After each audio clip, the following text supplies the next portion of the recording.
So welcome to the sixth episode of the Prosper with Purpose webinar series.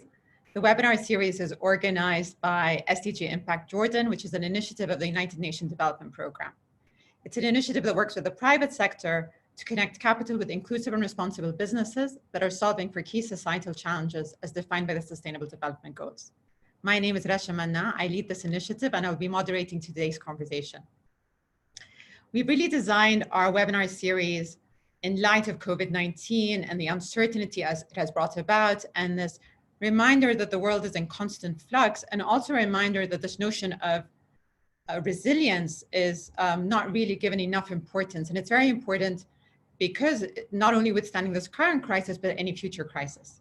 So we really curated our conversations around the theme of resilience. In our past conversations, which you can find on our YouTube channel, SDG Impact Joe, we spoke about resilience at the company level, resilience at the team level, at the people level, and also at the level of economies. Today, we're going to be talking about how you can build resilience by embedding reinvention into the essence of the way you do business. And I've been really excited about today's conversation because it ties in really nicely to a program we launched a few months ago. Really, we designed it at the onset of COVID-19. And the aim of it is to work with businesses to leverage this grand pause we've all been afforded by the pandemic to reflect, rethink the way we do business, and reimagine what business can look like in the post-COVID-19 world. The program is led by UNDP and it's in partnership with UNICEF. And we're collaborating with several key partners in the ecosystem, including the ISSF, EY, EBRD, Bank al-Ittihad, and IPARC. And at the core of the program is what we've dubbed the Response Lab, which is supported by a brilliant group of individuals in Jordan from different areas of expertise who are lending their time to really poke at the businesses and probe and ask the right questions and ask the difficult questions so that we can help them think through the challenges and how to turn this into an opportunity. So basically, how can they reinvent their business? So it's perfect that today we're hosting the queen of reinvention, as she's known, or the reinvention guru. And I'll turn your attention to our speaker now, Nadia. When I asked Nadia, how do I pronounce your second name? She told me the way it's written, and so here goes. I take great pleasure in introducing Dr. Nadya Zhexembayeva. And before Nadia, I'm just going to take a second to read an excerpt from your bio. Nadia is the co-founder and chief reinvention officer at We Exist Reinvention Agency. She helps people and organizations turn change and disruption into business opportunity. Nadia is a business owner, an educator, a speaker, and an author specializing in reinvention. As a consultant, Nadia has helped organizations such as Coca-Cola, IBM, CISCO, Vienna Insurance Group, and many others to reinvent their products, processes, and leadership practices. As an author, Nadia has written 3 books. Her latest book, which is going to be out in October, The Chief Reinvention Officer Handbook, How to Thrive in Chaos. This book's going to really be the basis of our conversation today. So welcome, Nadia. Thank you for being with us. I know how busy you are, so we really appreciate your time. My pleasure. It's always an honor to support Sustainable Development Goals, so I'm here. Thank you. And Nadia, before I just ask my first question, and I'll remind our attendees that to make use of the Q&A tab, I'll weave in as many questions as I can throughout the conversation. But before my first question, I'm just going to share some stats from your book just to set the scene. So only 44% of today's industry leaders have held their position for at least 5 years. That is down 77% from half a century ago. 1 out of 3 public companies will cease to exist in their current form over the next 5 years. That is a rate 6 times higher than 40 years ago. The life expectancy half a century ago of a firm listed on the Fortune 500 was around 75 years. Now it is 15 years, and it is expected to shrink to 12 years by 2027. And of the 500 companies originally included in the Fortune 500 list back in 1955, only 60 survive today. So with that in mind, your book starts off by talking about why businesses sink.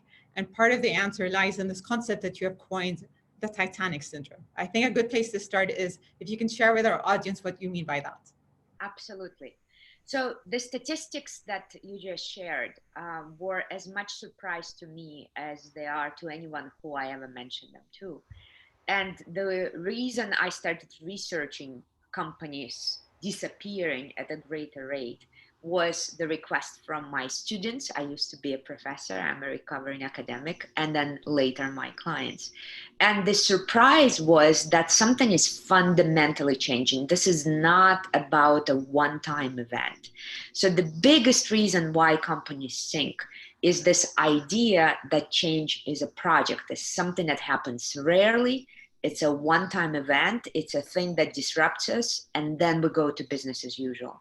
And that is very much the story of the Titanic. So when we're looking for a language or a metaphor to explain this mindset, but it's not just the mindset, it's also the system, the tools, the skills, the whole of what it means to run a business. We discovered this amazing parallels between what happened on Titanic and what happens in businesses today. And that's why the term Titanic syndrome emerged. So what is Titanic syndrome? Is this fundamental assumption that things happen very rarely, a very rare event called the iceberg, outside of our control, came and killed us. And the reality, of course, and another study, another number that will show up later in the book, is that when you study companies that do disappear, you see that about 87% of all factors that cause their disruption and ultimate death was under their control. These are things they can completely control. This is not an iceberg outside. It's not blaming COVID. It's not blaming the government or competitors or new technology or new customer demands. It's understanding that it's about us creating a completely different system. So I'll share a couple of stories from the Titanic, and I am sure you will see some parallels because I'm guilty as charged. I get infected by Titanic syndrome on a regular basis. So stories like, if you look at the historic data, you will learn that at the moment of collision, Titanic had excellent people looking for potential threats. But unfortunately, the people who were in charge, their job title was lookouts, did not have binoculars in their hands. So they literally were blinded. But a much more interesting thing is why I didn't have binoculars, because even now, 100 years later, you cannot imagine a ship in open sea without binoculars, even though we have drones and radars and many other technological solutions. The reason they didn't have it is because of leadership change. So in the last minute, a person who had a key to the box with binoculars was let go. And how often do you see that in corporations happening? Number one, not having enough foresight, not paying enough attention to foresight, not paying enough attention to trends that could disrupt their business.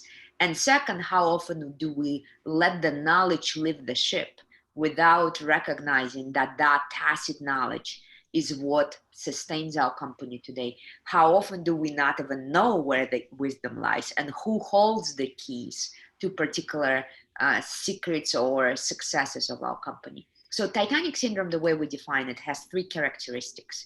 One is arrogance.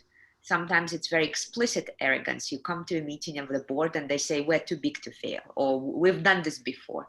Second is attachment to past success, where we think that what got us here will protect us in the next few years or in the next destination. And third is inability to recognize and adapt to emerging reality. And those things combined cause most of the company's disruptions, as I said, about 90%. There are occasional cases where it's really outside force, but absolute majority of cases, it's within our control. Very interesting. I think we're seeing a lot of companies, both in Jordan and in the States, that are blaming COVID for how they're doing, even though their problems started way before COVID. Excuse me. I think COVID is a great equalizer, and it's also a moment where we were all stripped naked. So all the companies who were claiming and celebrating their successes in digitization, going digital. It's very obvious right now who is digital and who is not, because you cannot, when we are all so distant, when there is no physical interaction, it's very hard to pretend that we are digital if we are truly not prepared for it. There are many other things like staying close to the ground, knowing what are the new things happening. It became very obvious who has a system of anticipating change and trend watching, and who doesn't. And the same with adaptability. We've been talking about agile and the VUCA world, volatile, uncertain, complex, and ambiguous world. This is a term that was coined 15 years ago. We all put the check marks that, yeah, we know. we know what that is. In practice, when the situation emerged, most companies were not prepared. So in that sense, COVID didn't make anything happen other than accelerate things, accelerate change, and make things much more naked and obvious than they were, easier to hide before. And one thing in terms of knowledge leaving the ship, what we don't see enough of in corporations till today is succession planning, is proper succession planning so that knowledge transfers in the organization. And I think maybe that's also one lesson to link back to the Titanic. It's especially being important because we can see the trend going into a completely different idea of the future of work. So now that we have significant portion of population working remotely, we recognize that do we really need an office where we all sit every day and spend countless hours, CO2 emissions, gasoline and diesel to drive back and forth and get to the office and back? Or do we not? And if we do not need the standards that we're used to, what can we imagine in terms of future of work? What can we imagine in terms of sharing the talent pool? And if the talent pool is not attached to us by a contract, by this label full-time employee, then how do we preserve the knowledge between the very, very fluid talent that comes into a company and leaves the next day? We have some interesting experiments running among our Reinvention community. One of them is in Europe called Talent Cloud, where the idea is that the companies are practicing, they're experimenting with how can we all have access to a common talent pool, so we don't need to carry the costs of full-time employees, but have a pool that is familiar with us enough so that we also don't carry the cost of constantly training and educating new people, and then they leave in a few months later. How do we deal with that? So there are interesting experiments happening already around the world, and talent pool in Slovenia is one of those. You also talk in the book about another factor contributing to businesses thinking is that many of the management tools, the modern management tools of today are built on this notion of relative stability, which is not a reality. Can you share more about that? Absolutely. So the interesting thing for me, I'm Kazakh, so I was born in Kazakhstan. I was raised in Soviet Union. And I spent most of my life living in the US and in Europe. So I'm very Asian, outside of white Western world type of person. So it was a surprising, I should have known, but it was a surprising discovery that almost every single management tool, model, framework, and theory that was of significance when I look at how our businesses are run, almost all of them really hold most of their power, emerged in their full strength after the Second World War, and they emerged by white authors in the Western world. Most of it is Northern America and some of it is Europe. And what happened in Northern America and Europe in the second part of the 20th century is stability. Stability that part of the world have never seen. The end of Second World War was the beginning of the longest uninterrupted moment of peace in Europe that ever been in history, and Northern America, that is US and Canada, were also in a very significant level of stability and certainty. So the tools that emerged with the first book, which published by Peter Drucker on the modern corporation right after Second World War in the 40s, and from then on, everything strategy didn't really exist. There were some ideas of military strategy, but business strategy didn't really exist before Second World War. Everything about HR, organizational development, most of finance, the most advancement in economics, the entire field of marketing and sales, not to say IT, innovation, risk management, almost everything we take for granted emerged in a stable environment post-World War. And it doesn't reflect most of the history of humankind, which was very volatile, very uncertain. So things like long-term planning, how often do you think, oh, we need a strategy, we need a plan? It comes from the idea that you can plan because it's a reasonable and rational thing to do. That was only possible in the West post-World War II, nowhere else. We all lived in flux, only that part of the world, but we assume those tools work. So budgeting. I had the privilege of running the transformation of a global mining company, taking it, helping it. That our team took it private from a publicly traded London Stock Exchange FTSE 30. We rethought completely the business, rethought the products, and it's an 80,000 people corporation. And I remember very vividly, in the middle of the most difficult turnaround of this business, in December of 2014, we signed a budget with our board. And we're like, that's it, we have a plan. It's not even a strategy, right? It's an annual budget, it's nothing big. We signed the budget, we know what we're doing.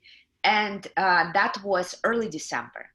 Exactly 1 month later, commodities market opened and the staple metals in our portfolio fell 70%.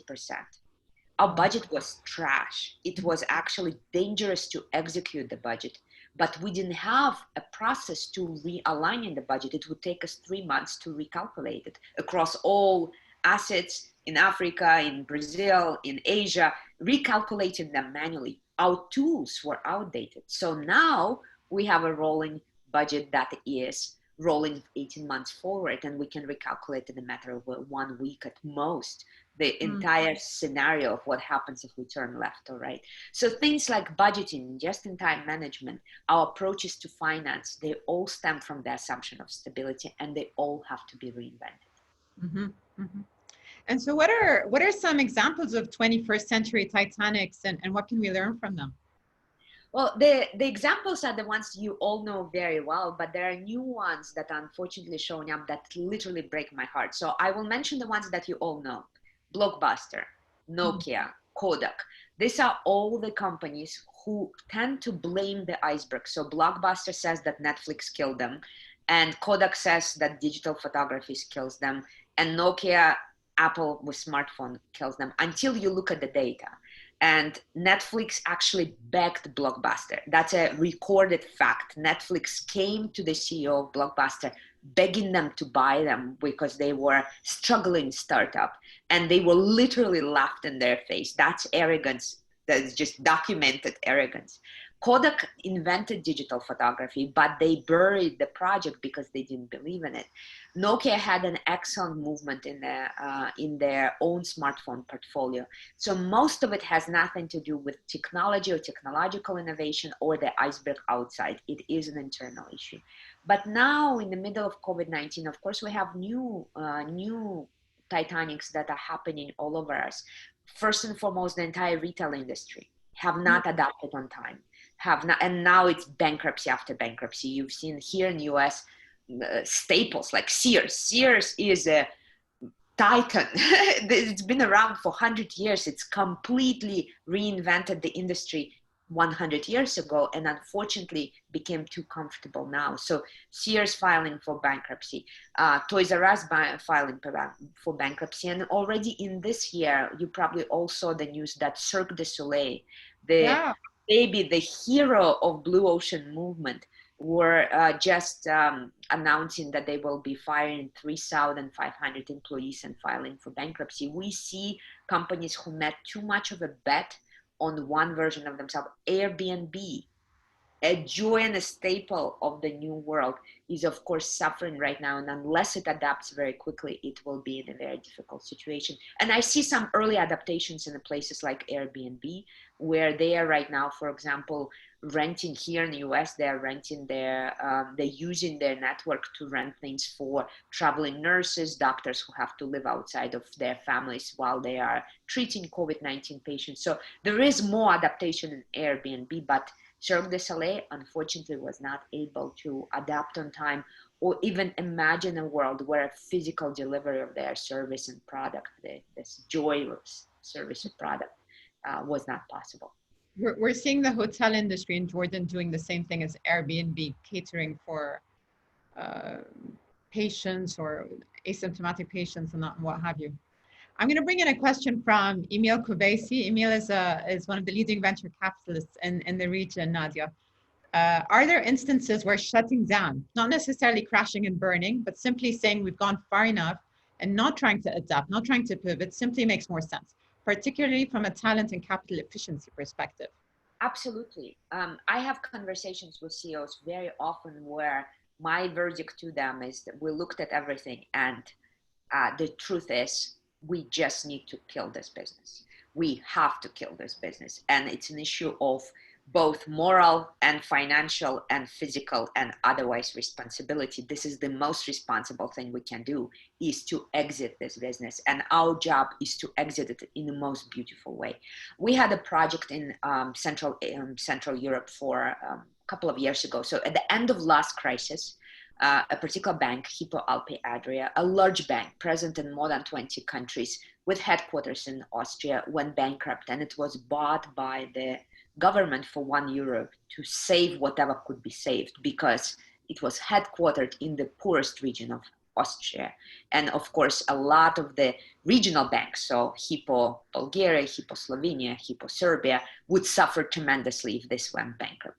And we went country after country, and literally our verdict was most of it has to be killed. This is the most responsible thing we can do. Assets to cash and find the most, it's like when the flesh is rotten to the way of no recovery, the most responsible thing is amputation, not allow the whole thing go through the whole body and kill the whole body. So yes, absolutely, there are many instances when that is necessary. And to prevent that from happening, and also to be more thoughtful about it, we use an exercise called Kill Your Company exercise. It's something pragmatic you can all do. It doesn't require any consultants. You don't need to hire anyone. If you want to know more, you can write me or write Russia, and we will send you a link to a whole hour. We gave a lecture on how to do it. But the exercise is very simple. Before it's too late, on a regular basis, I recommend doing it at least twice a year. You put together a group of people, divide them into teams. They can be just your employees, or you can invite youth, customers, suppliers, whoever you want to do, and you compete on the best way to destroy your business. And this is a very preventative measure to imagine and live the risks and really prepare for the risks. And what we discover is that, one, we find new opportunities to notice a threat on time and turn it into opportunity, or we discover parts of our business that are really not doing very well, and we are just dragging them on, and we need to kill them successfully now so that we release capital, talent, management time, and so on, to do something better. So very simple. All of you know how to facilitate meetings. Divide people in teams, give them an assignment for a couple of hours, make presentations, have a thoughtful discussion, but turn it into actionable steps at the end. Yeah. I can just see Emil implementing this in some of his portfolio companies. So the whole notion of we exist reinvention agency is based on the premise that change is constant and volatility is here to stay, but change always comes with fear. So how do you convince business leaders about the necessity of reinventing their businesses? How do you not face this resistance from them? So there are a few things that are important when we are dealing with resistance. The number one most important thing is to change your relationship with resistance. Resistance to change is a normal and healthy response. And if your company is not resisting, your company is either lying to you, so you don't have an open channel of communication, or people in your company quite literally mentally unwell. And I say it as a scientist. So I hope your people are lying to you and they're not mentally unwell. What do I mean by that?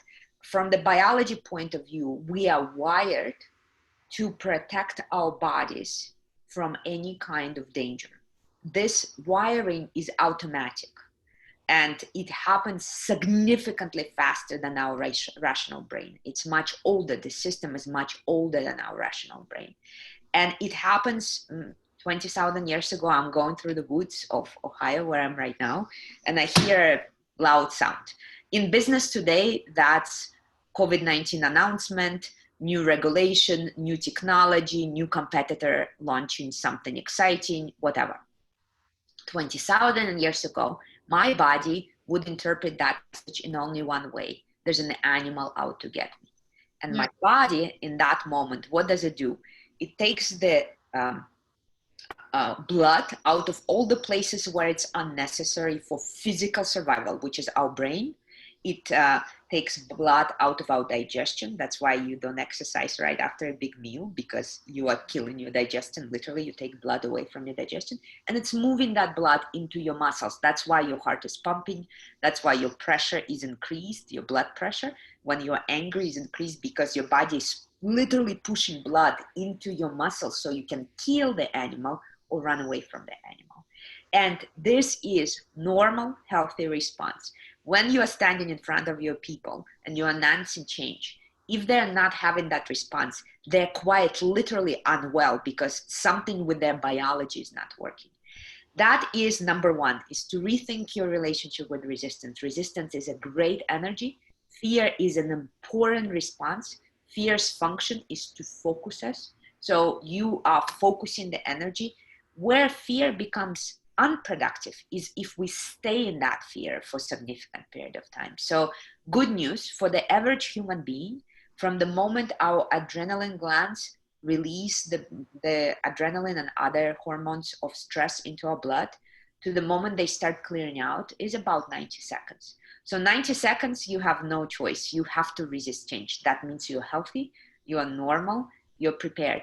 But after those 90 seconds, you have an option to reframe the relationship and use that energy to act. And that's where the leadership comes in, is allow people their 90 seconds and then allow and help people to channel it. So I'll give you an example that is very pragmatic.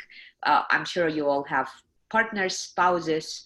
I have a daughter who is 16 and a husband. And my daughter on a regular basis comes in from school in her teenage drama, very angry, telling me something that horrible that happened. And I try to brainstorm solutions for her. And since she's been around me for a long time, she says, Mom, give me my 90 seconds. I don't need solutions. I just need to be angry right now. So give your people their 90 seconds and then help them channel that into the energy. We held a free Reinvention Summit in March, right when the lockdown happened. About 1,000 people participated. And we developed a very simple 3-page exercise on fear that I'm happy to share with you, and you can include it in the notes in the YouTube channel. It's a small PDF, and you just do 3 exercises to figure out how to move from fear to action. That would be great. Sure. And so how often do businesses need to reinvent themselves, and does it differ from industry to another? Significantly. So we are in the middle of research right now. I would love for all of you to participate. I will find the link and share it, and we'll make sure that you participate. So every 2 years, we do a global reinvention study where we ask thousands of businesses around the world to tell us how often they are reinventing right now and how they're managing their reinvention. What kind of things are they reinventing? Is it smaller things like processes or more complex things like business models? 2018, the average went from under 12 months, so reinventing under 12 months. That would be telecommunications business. That would be fast-moving consumer goods. That would be anyone who is dealing with rapidly developing consumer needs.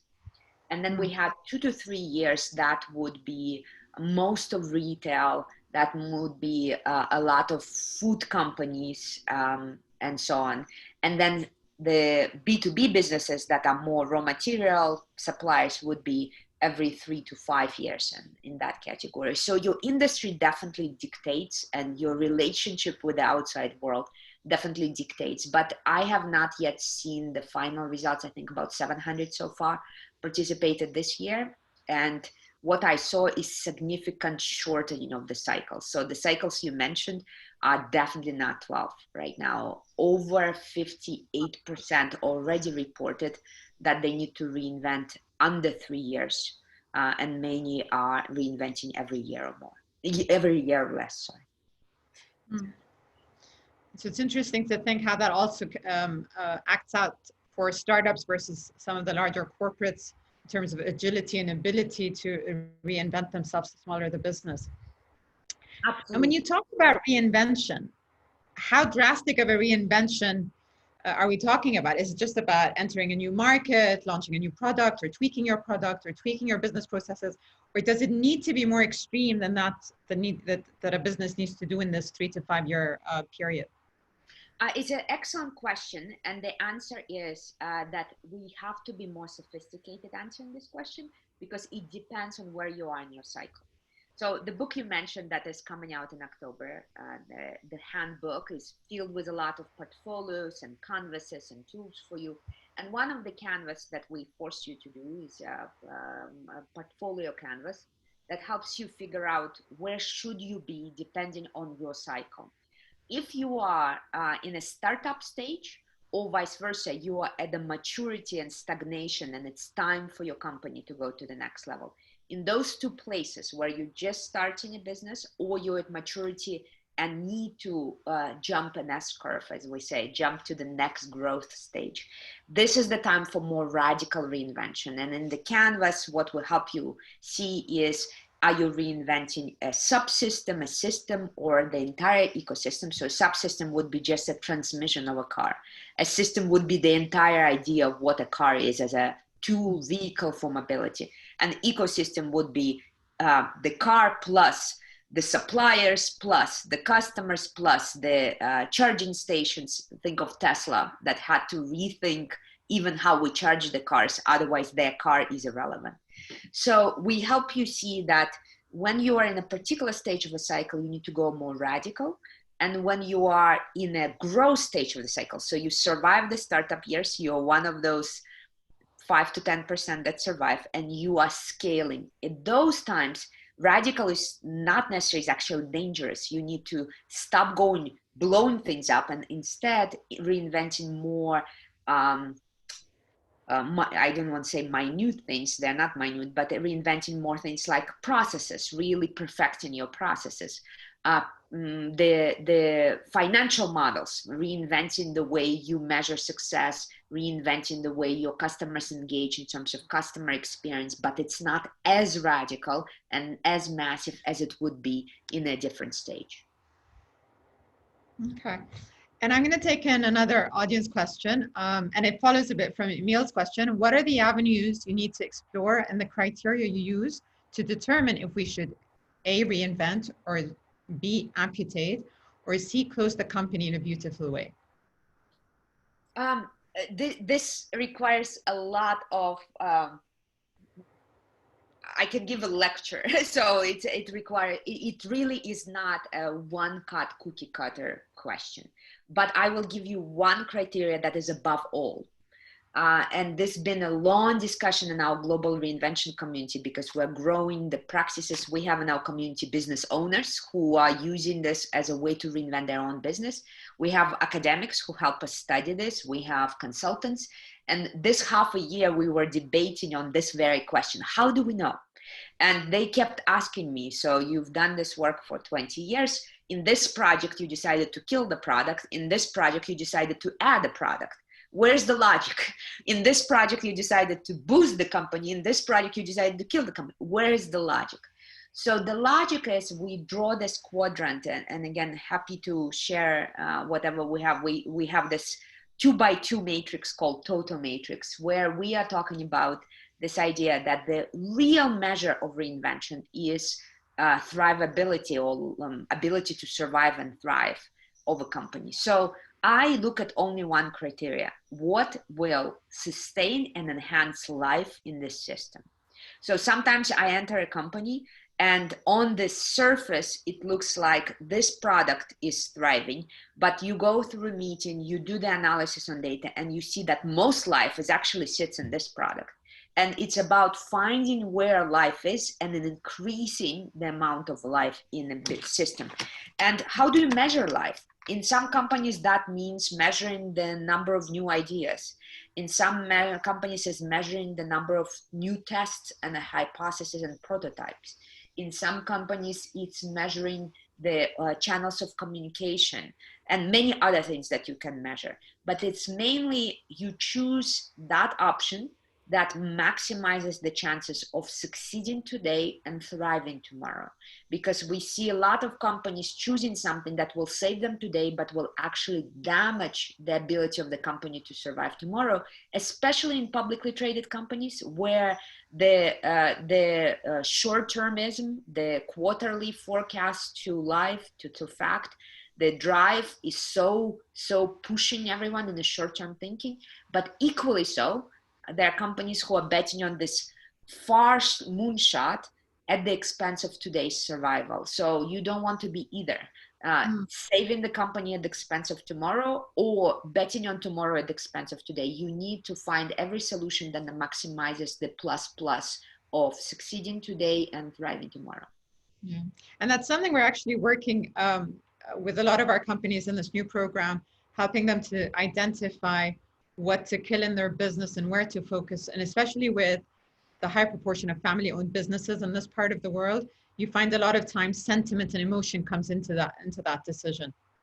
Absolutely. I mean, I'm the same way. I own a business. I love my every product. Killing my own products, my babies, oh my God, it's taking me years. Everyone told me that there's some things in our portfolio that should have gone a long time ago. And I'm like, just give me another couple of months. Let me try one more thing. It's hard. It's very, very hard. So the answer is having a lot of youth around you who can challenge you, who can tell you things you don't want to hear. We have quite a few 20-something years olds on our team who have no problem telling me that I smell like Titanic syndrome when I'm sitting there and saying, I've done this for so many times. Who in the heck are you? And they have no problem telling me what they think because they're different generations. So it's finding good partners who can tell you the truth and have some tough conversations with you. And it's also having a different relationship with letting go. And that's hard. I'm not saying it's easy, but it's rethinking letting go. So if you think of nature lets go every season. It has no problem crying over every leaf.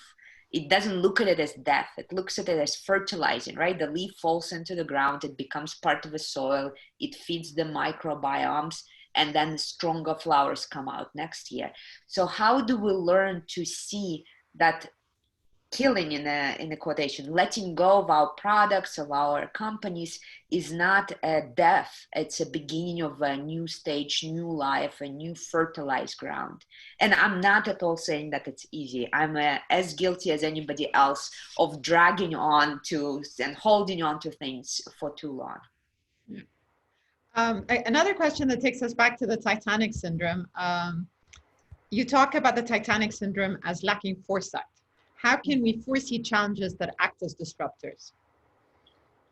So talking about foresight is a really, really a crucial thing that we are not taught enough in business schools, in toolkits, and we usually treat it as something that is nice to have, but not necessarily a must-have. It was like that when things were very stable, right? So if you need to reinvent every 20 years, noticing something on the horizon 20 years from now is irrational. Why would you pay a lot of money to have your own foresight team or do exercises on foresight or hiring external resources and outsourcing that if it will only show up in 20 years? It's illogical, it's irrational use of money. But when we are reinventing every year, foresight becomes an internal capability. Either you have it or you will be killed by something that you call out of left field and somebody else noticed long in advance. So here's a very low cost solution for you, pragmatic, low cost solution. This is what we implement in every single project for every single client. In addition to other measures, you can go into more expensive and difficult measures, but the cheapest measure you can do right now is right now in your city, in your town, in your neighborhood, there is a college, there's a high school, there's a university that is craving for an assignment for their students that is real life. Our students are struggling to get assignments that bridge academics to real life, to real job. Our schools are not preparing them enough to real life. So there's enough professors and teachers right now who are ready to work with you and embed a real life assignment. So what kind of assignment? You can make an agreement with a local professor or a student or a high school teacher who will make a required assignment every semester to do an analysis of trends that will disrupt your business or your particular industry or your particular region. And you will get a free report, multiple reports if you give a group assignment, multiple reports on different aspects of foresight, of different aspects of what are the trends, what are the risks, what are the opportunities. You can focus it, you can keep it open, you can structure it, and you will get a free report every quarter of every or every semester, depending on how the assignment is set up. So you have resources that are completely free. It just takes a little bit of time. And then once the foresight is there, once you read that report, of course, it's acting on it. It's not just reading it and saying, interesting, and moving on. It's acting on it. But you can have a low-cost solution. It can be part also of your orientation system. So if you're hiring new people, as they're learning about the company, they're still fresh, right? They still have those fresh eyes. You can ask this as a required exercise of every orientation for your own employees to do a short foresight exercise. You can watch some YouTube videos on how to do foresight. There's plenty of resources. It's a relatively easy exercise, but you can embed it into your own practices like orientation, team building exercises, and so on.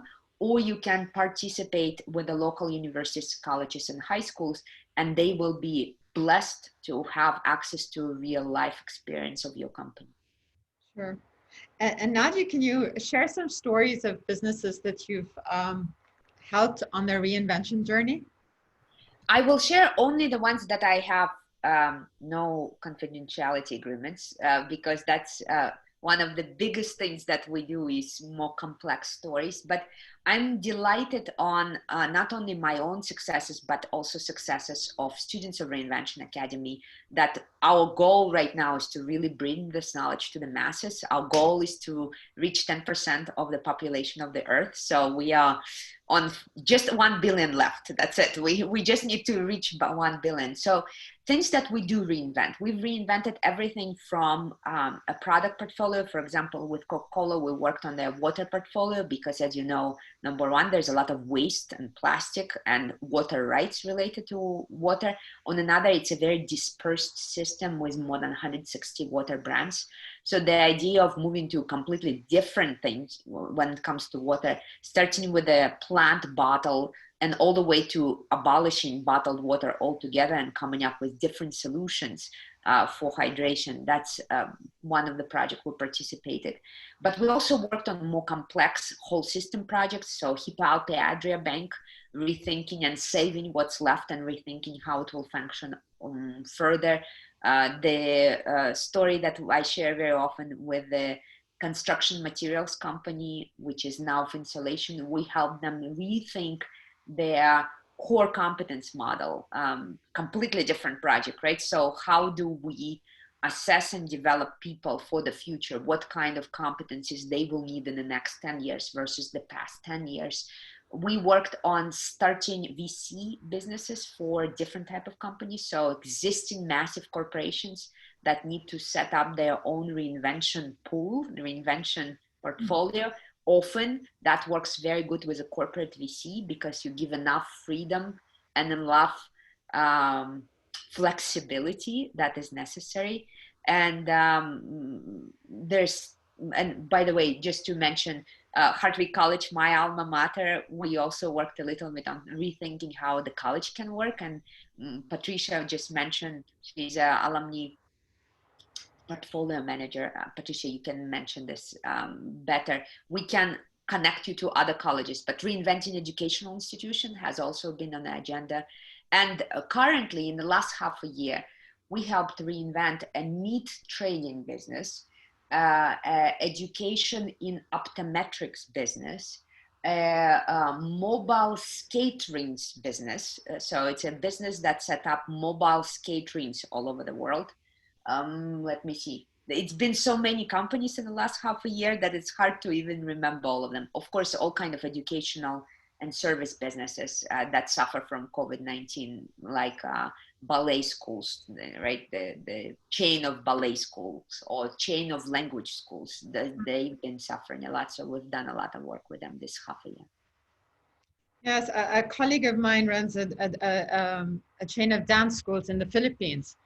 And they're currently trying to reimagine what this looks like when they're still not allowed back into their studios. Absolutely. So how do you do that? And can you teach ballet virtually? It turns out you can, but it requires quite a different mode of thinking. It requires different customer relations, technology, and so on. I'll have to get the name of the ballet school to pass on to her to look at their model. Sure. And so let's say we've convinced the business leaders with us and watching this video that there is a need for reinvention. What then does a healthy reinvention system look like, and how can business leaders go about creating these ever-evolving businesses that can thrive or turn this crisis into opportunities for them? I will speak only about the end result first, but please don't take it as something overwhelming. You don't start there. This is where you end. So reinvention as a system has, so far, what we research is 6 components. 6 components. 3 have to do with the immediate needs, which is creating a regular method of anticipating change, enhancing your capacity to design change, and improving your implementation of change. So anticipate change, design change, and implement change. And there are systematic things you can do in all 3 dimensions, that it's no longer an accident, it's a process. But those 3 are not enough. They help with the immediacy. There's 3 that are more supportive and more of a long-term dimension. And that is the mindset, changing your employees' relationship to change as a whole, not seeing change as a rare thing, not seeing change as a threat. So mindset, culture, how do we make decisions? Who do we praise? What do we allow? Do we allow a lot of testing? Do we support a lot of failures? So that's a culture. And then systems, dynamic budgeting, different approach, different relationship with our workforce, different approach with our suppliers, rethinking how we manufacture if we manufacture. So building agility into the systems, that's the 3rd one. So 3 on the immediate sense, anticipating, designing, and implementing change, and 3 of a more long-term dimension, mindset, culture, and systems of reinvention. Altogether, that's how it looks at the end. At the beginning, how it looks like a small pilot group with tons of different, focusing on low-hanging fruit and slowly building your reinvention muscle. So starting with small things to reinvent, getting the juices going, getting the first few quick wins, and from there, learning how to manage a portfolio of reinvention projects. And I was my next question, and even more immediately, what advice can we give CEOs who want to tomorrow go into the office and start implementing small changes towards this reinvention journey? What first steps can they be taking? The first thing is always about listening. So the very first thing that I would recommend is, I'm sure you already have some sort of regular meetings. If you don't, have a start regular meeting. So things like Friday reinvention breakfast, where people bring donuts and have discussions. First and foremost, have a very honest discussion about where we are. So the data that you shared at the beginning, the statistics, we have to come to terms that things will not go to business as usual. They will not go to normal. And we need to have a few discussions first to get everyone on board, understanding why we need to reinvent. And we need to reinvent because this is not something that we can just wait and survive and then it will all come back. It will not come back. Things will move forward and they will be different. And we either wait until the waves of change swallow us, or we learn how to ride them and sail them and turn them into our advantage. So number 1, a couple of talks, very honest conversations with data, with examples, with stories, with emotions, with your people. And number 2, have a first brainstorming session on low-hanging fruit. Start with where energy is right now. What are the low-hanging fruit that we can do in processes, in products, small things? Your people know what is not working. They deal with it right now. So figuring out how to bring that to the surface and actually have resources allocated and time allocated and assignments given out, the leadership support given to those low-hanging fruit actually turning into projects that deliver results. And also thinking from an employee perspective, and as job losses are on the rise and unemployment is rising, what can people be thinking about in terms of their own development, and what are the competencies needed in this highly interdependent, unstable world we're living in? Well, the first thing I will say might surprise a lot of people, but it's been on the surface of research for the last month. So wherever our pool is about 10,000 people now part of our Reinvention Society actively. And when I ask them what's up, you get a pretty good sense, good pulse of what's going on. And what's going on this very second is managing energy. Energy is the new capital. Our energy as leaders is the new capital. So if we don't understand how to manage our energy, not our time, but our energy, we are not able to deal with this marathon, because this is not a sprint. This is not something that you hold your breath and you just push through. This is a long marathon of transition after transition. So that means we need to learn how to manage our energy so that we are a resource, not only to ourselves, but to our teams, to our clients, and so on. So that competence is very, very important. The second is everything that has to do with prototyping, testing, whether you are a big supporter of design thinking. If the language of design thinking doesn't work to you, a lean startup, the language of the whole startup world, or if you like customer development language, they all speak about the same thing, which is how do you super quickly go from idea to prototyping without spending too much time going in the wrong direction. So this practice, is making sure that you test, prototype, test, and prototype. Give you an example. So we have a consulting arm and we have an educational arm. And once we started going further and scaling our educational arm, Reinvention Academy, we do not produce a product before we sell it. Simply as that. We create a sales page, announce a particular course, and we have a minimum, we have a card, a test card that we designed for ourselves that we fill out before any test, before we go into the market.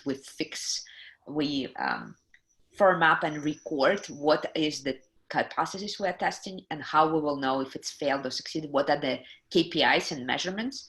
And for example, if we don't sell the first 50 seats, we simply don't produce the product. We first sell the product and then we produce it. So test before. My perfectionist dies every time we do this. I'm just in pain every time we do this. But I recognize that there is a huge wisdom in all these new movements, whether you like design thinking language, so then go for the book by idea called Change by Design. If you like startup language more, go to Lean Startup, excellent book. If you like consumer development and all of their language, customer development, look for their books. All of them are great. The tools they give you great. The tests they give you are great. But the problem is always doing it. It's not in theory supporting that idea, it's practicing that idea. Yeah. We have a question that relates to the mindset conversation we had. This person says, I have a mindset development product. How do you convince leadership on the value of investing in mindset for change for their employees? My experience has shown that most leaders are too scared that their employees will leave. Number one is, the hard truth is that you cannot convince anyone if they don't want to be convinced. So first and foremost, if you can follow and first offer your product to people who seem to be already resonating with that way of thinking, and growing your customer base first from the ones who already hear you. That's an easy thing. But for those who are not convinced, it's all about the language we use. So we are here in support of sustainable development goals. And I used to be a Coca-Cola chaired professor of sustainable development for many years. This was my main academic work and research and books and practice and working with companies. And I would always enrage my sustainability colleagues, especially from environmental sense, because I would sit at a press conference and speak about the fact that business is very simple. It's not easy. Simple and easy are two very different things. Simple is actually extremely hard. Making things simple is exceptionally hard. But business is very simple. It's binary. Just like programming is binary. It's zeros and ones. So every word can be coded into a collection of zeros and ones. Same with business. Every business decision can be coded either in plus or minus, because business is revenue minus expense equals net profit. That's it. That's the whole shebang. But every single act we take can either be a revenue generating or expense generating. That's it. If you understand that you can show to business that either your product will increase their revenues or decrease their expenses or both, you have them at hello. You have to speak the language of business. Same with sustainability. You cannot sell a moral agenda to a system that by law has a fiduciary responsibility and is required to maximize profit. I don't know about Jordan, but if we talk about multinationals and the international law, unfortunately or fortunately, much of the law is governed by US law, and US law requires companies to maximize profit. And if you do not maximize profit for the owners, you will be taken to court. So if that is a legal requirement, you have to speak that language. You cannot come to Japan and speak Portuguese and be surprised why Japanese do not understand you. So the same with business. You have to speak the language of business. Otherwise, they are by every means not able to relate to you. It has nothing to do with morale. It has to do with the reality on the ground, where we are right now. And where we are right now is we're still driven by short-term thinking because of the way publicly traded companies and analysts are set up. And there's a big movement right now to stop forecasting so that there is no short-termism. As you know, right now, the way publicly traded companies work is I announce my forecast for the quarter, then the fact comes out. And if I met the forecast, my share price goes up, I'm rewarded. And if I didn't meet it, my share price goes down, I'm punished. And because of this fear of punishment, a lot of short-term decisions are made at the expense of a long-term or even mid-term gain. And that spills over into private business as well. So even if you're in private sector, if you're in private equity or in VC, or your own business, you have a small, medium size or big business, but it's private, you are still governed by these laws because they spill into banking, they spill into financing sector, they spill into business think, they're all around you. So unless you speak that language, you will not be able to do any good. You do need to focus on purpose. This is what we are speaking about in this whole series, but purpose can only achieved if we speak the language and if we show the compassion to the reality in which business lives. Yeah. And just like you said, and it applies to the SDGs, we've been, our initiative at SDG Impact, we've really been working on the business case for the SDGs. So this isn't meant to be done as part of your CSR efforts, but it actually makes business sense to do so. Absolutely. I think that's the biggest danger we can do if we speak about this as something that happens after money is made. So we first make the money and then we donate or we allocate.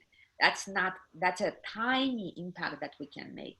It's much more interesting to embed sustainability at every stage of the value chain. The impact is greater, and every study shows you will actually make more money in the long run. So it's about being innovative and figuring out how to create a win-win, win for the bottom line and win for the society and environment. Exactly. So something you mentioned in the book that I like is, I guess, a tip for startups, which is to look for companies that aren't reinventing themselves, to look at which industries aren't reinventing themselves, because there is an opportunity for them there. Absolutely. So we part of the research, and I just gave you guys a link. If you have 5 minutes, it's anonymous. You don't need to give your email. It's very easy. But part of the glory of doing research is that we discover which industries are not doing well. And there's a question that we ask on asking each person from different industry the need for reinvention. And in the last study, we do it every 2 years. In 2018, there was an industry, entertainment industry, that was like, well, we don't need to be reinvented. And who are those? Theaters that are leisure, all kind of things that happen during travel, people who, art galleries, stuff like that. And of course, they've been killed. They've been killed by people like Netflix, who have nothing to do with the traditional theater. They're killed by Spotify, music industries, killed by Spotify, because they didn't understand on time what are the trends that are necessary and what do the people want. So every time we had a big disruption, it came from outside of the company, outside of the industry. So if you see a company particularly resistant, or a business, a whole industry particularly resistant, saying that we are okay, displaying Titanic syndrome symptoms, saying that we will be untouched, this is the place to go, because most likely they are missing the signals from the market that the needs have shifted, that priorities have shifted, and they're too attached to their babies, to their products and solutions, that they're not ready to imagine a completely different way to deliver the same need, the same solution in a whole different package. Yeah. I also wanted to ask a question on something else you mentioned, and I think half jokingly, but you kind of talk about how countries need ministries of reinvention. So what do you see the role of such a ministry? What would a successful ministry of reinvention look like? What are reinvention strategies at the country level? Imagine or not, we already have here in the US the first state who has a state level, it's like a vice governor, so chief reinvention officer of a state. This is already beginning to happen. The idea of reinvention is an umbrella idea. It's a bridging the divides idea. It's a cross-functional and cross-dimensional role. What we see a lot in business, that business has a lot of pieces, but there's no alignment. So the role is the alignment. So business usually has great strategy, and these are economists, these are foresight people, trend watching people, but they hate the implementation. So, and they hate the change management people and the communication people, and vice versa. The communication people hate the numbers, hate the money, they just want to be kumbaya, hold the hands and support the people and do great communication and motivation. We need to bridge the divide. And that's what this field is about. It's a place that now unites this very disconnected, but very important roles. The strategy role, the design role, the implementation role, all has to come together. And that's why I see the role of Ministry of Reinvention, because it's not enough to just focus on one side or another. You need this unification. And unfortunately, most people I know who work in change don't love and understand business side of things. And most people who work in strategy don't love and understand the human side of things. So this is the role that bridges that divide. Interesting. And with just over 5 minutes to our conversation, to make this a bit more personal, what does reinvention in your personal life look like for you? So, as I said, I was born in the Soviet Union. I moved first time across the ocean in 98, the second time across the ocean in 2008, and the third time across the ocean in 2016. I went from corporate to academia to business owner with a growing group of companies. And in all of this, what I learned is that it's always starting from new. My husband loves sports and he's my biggest coach. And in the morning we walk and he's coaching me, and he always gives me the sports metaphor that in sports, it doesn't matter how you played yesterday's game. Today is the new game. And I think that's the biggest secret of reinvention, is to remember that every time it's a new game and you stay fresh and you start again. Some of them are very successful. Some of them are very painful. So a lot of losses, all kinds of losses, family losses, mistakes made, and a lot of glory as well. A lot of beautiful, beautiful victories. So it's a mixture of things. I cannot say that I aced it. I think I studied this because I want to figure it out, not because I'm good at it. I think that's true for most researchers, though. I think most researchers study what they lack, and I definitely want to understand how to live in this world. I come from a history of the land that's been in a tremendous disruption, murder, suffering for over 100 years. Everyone in my family was either assassinated by the government, imprisoned, tortured, or killed themselves. So when I look at the history, I think my parents deserve the greatest credit, helping me figure out what I want to do in life, which is making sure that that kind of tragedy starts disappearing and our world learns how to reinvent before it's too late. It learns how to become better before it reaches the point of conflict, disruption of a personal scale. Yeah. And I think at the heart of that is when you have skills that are transferable, so that you build this internal agility and ability to adapt and transform and evolve. Absolutely.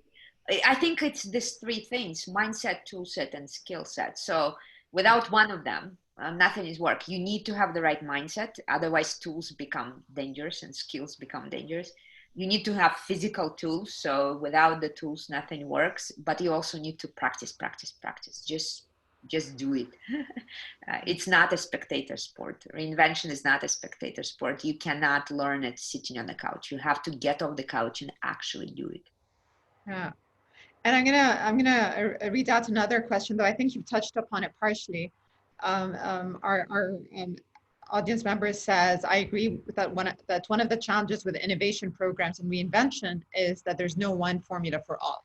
How can we shift from depending on quick equation solutions to build a culture for exploring new ways? Mm-hmm.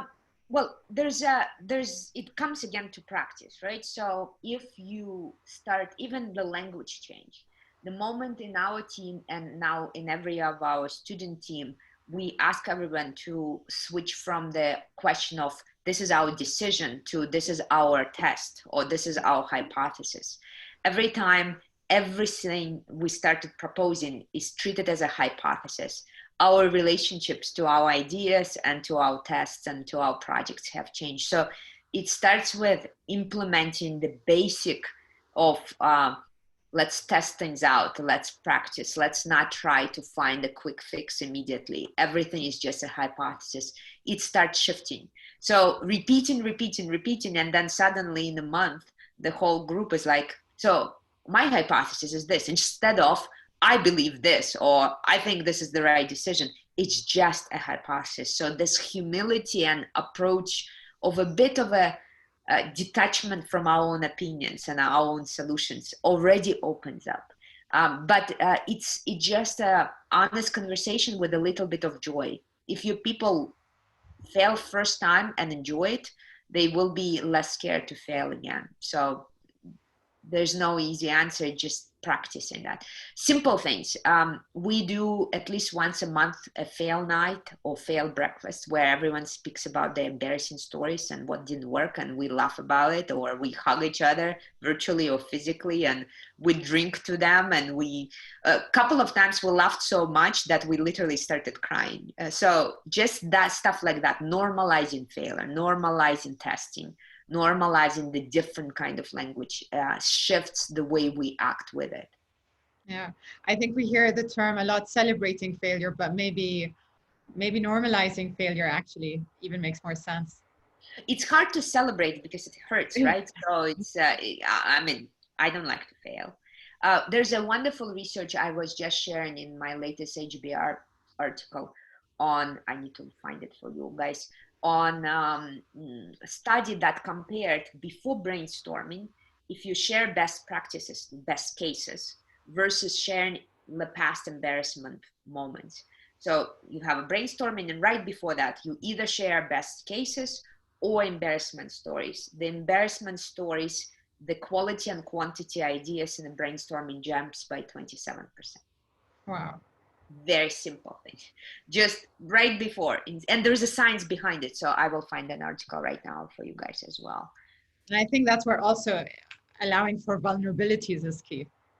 Absolutely, absolutely. It's a intense amount of research that shows that vulnerability is a crucial skill for leadership right now.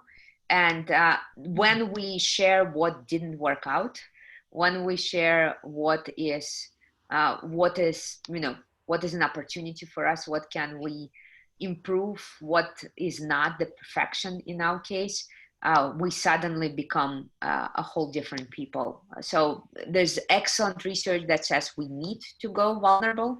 So it's only modeling it for our people as well. Right. Just a second, I'll find that article for you. So you also have a research reference and you can practice it. And Nadia, in closing, I'd just like you to, if you'd like to share anything about the book that's getting published in October, and we have shared the link, and we'll do so again for if people want to order the book. Absolutely. So this is a very practice-oriented book. It has worksheets, canvases, tools, and cases with the worksheets in it. The whole idea is to give you every single method and tool to help understand how you build your reinvention system. Nobody can build it for you because your industry, your company, your portfolio is unique. But we can give you a logic, and we can give you diagnostic tools, we can give you canvases. So this is a crowd-written book. About 3,000 people around the world have tested it. There are tools in that book that are like version 20 because everyone went and worked on it with their companies or with their clients and came back and said, this is shit, needs to rewrite it, this doesn't work, or vice versa, said, this is great, let's do more of this. So this is very practice oriented. We've been building it for almost 2 years now with all the tools. And now I feel comfortable that they're good enough for you to use them, and they've been practiced all over the world in very different circumstances. We have people in South Africa testing it, in Kazakhstan testing it, in New Zealand testing it, of course, North America, and of course, Europe. So if this is something that you think might help you get a taste of reinvention and practically pull out the pages of the book and fill out the worksheets and actually do something with it, this is probably a solution for you. Yeah. Nadia, I think reinvention is possibly my new favorite business term. I've really enjoyed reading excerpts from the book in this conversation, and I think it's a very, very important mindset shift that's needed, I think, especially in light of COVID. There are businesses that need to die off, and there are businesses that need to accept that their business models are no longer valid. And a lot of the old guard need to accept that if they don't start pivoting and tweaking their models, startups are going to disrupt them. So I want to thank you very, very much for your time. It's been a pleasure and an honor having you with us. You've been worth the wait. Thank you so much, Nadia. And I'd like to thank all of our attendees. We will send a link to the book again, and there will be a video of the talk on our YouTube channel, SDG Impact Joe. Beautiful. So thank you. Thank you, everyone. And thank you so much, Rasha, for hosting me. A pleasure. Thank you.